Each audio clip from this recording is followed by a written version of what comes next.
Hello, hello friends! Rebecca here, your friendly neighborhood dragon librarian from Farmington Community Library, and I'm here with my friend Gallie today to talk to you about a book that we think is absolutely perfect for this time of year, or really any time of year. It's a really fun, a little bit of a creepy book, but just really all around fantastic.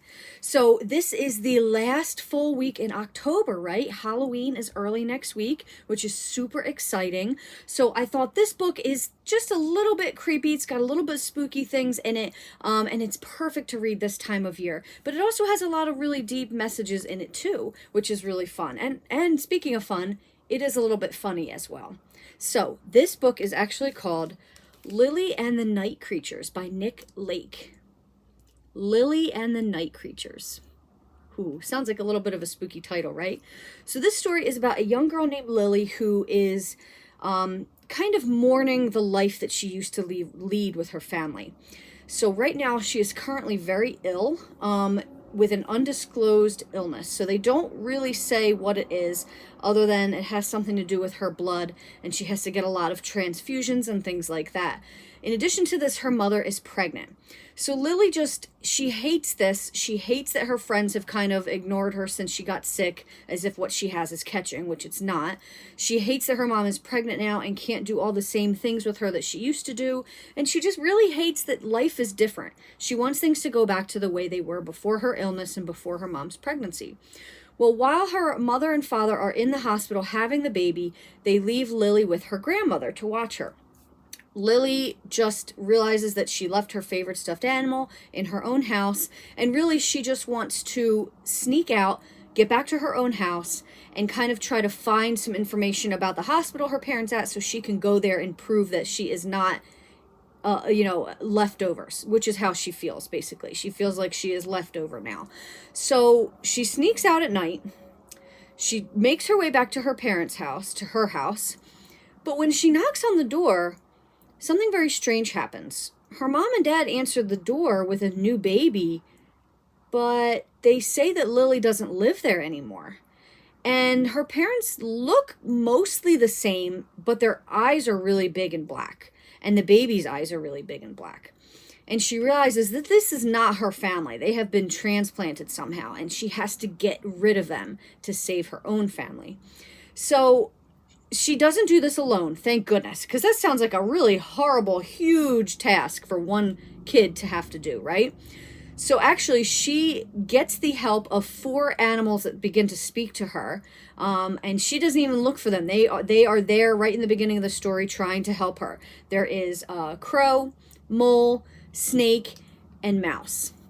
And all 4 of them are going to help her try to defeat these evil creatures that are now living in her home, to get rid of them so she can bring her family back. So a lot of the humor in this deals with the interactions between Lily and these animals, because they're just absolutely hilarious and they're really great characters. Each of them have their own personality, which is really cool. The mouse, who is like very brave and has this little needle as a sword, and he is always running into danger. Crow is very smart, but also very prickly, like he is very prone to get angry easily. And they're just really great characters. So there's a lot to deal with this story, right? So you've got the aspect of the spookiness with it, with these creatures that are now living in the house, and you have to figure out the mystery of how did they get there, why are they there, and also what are the ways that Lily can use to get rid of them.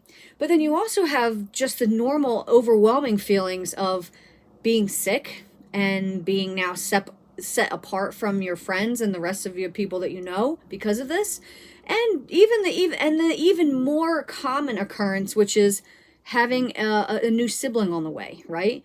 There's a lot of emotions that come with that as well. Even if you have a normal life and you're not sick like Lily is, there's just a lot of emotions when you're getting a new sibling, right? So this book deals with a lot of that as well. And it's just, like I said, it's not very long at all. It's short. It's just a little bit over 200 pages, and it's a small book, so you can get through it pretty quick. One other thing that I want to mention about this story that I really, really like is that there's illustrations throughout it as well, which are really cool. The illustrations really help to just to just fill in the gaps of the story and just make your imagination soar. right? Some of these are really fantastic. And it was really cool. I like the ones especially of the animals. But they're all just really fantastic. So this one is really a great story, not to be missed. Like I said, it's perfect for this week since it's the last week before Halloween, but really you could love and enjoy it anytime, because there are a lot of really great life lessons in this book as well. So this is Lily and the Night Creatures by Nick Lake. Well, that's what we've got for you guys today. I hope that book sounds really interesting and that you might want to check it out. If so, you can get it from Farmington Community Library. So please feel free to check it out. And also please give this video a like. And thank you so much for watching, friends. Have a wonderful rest of the day.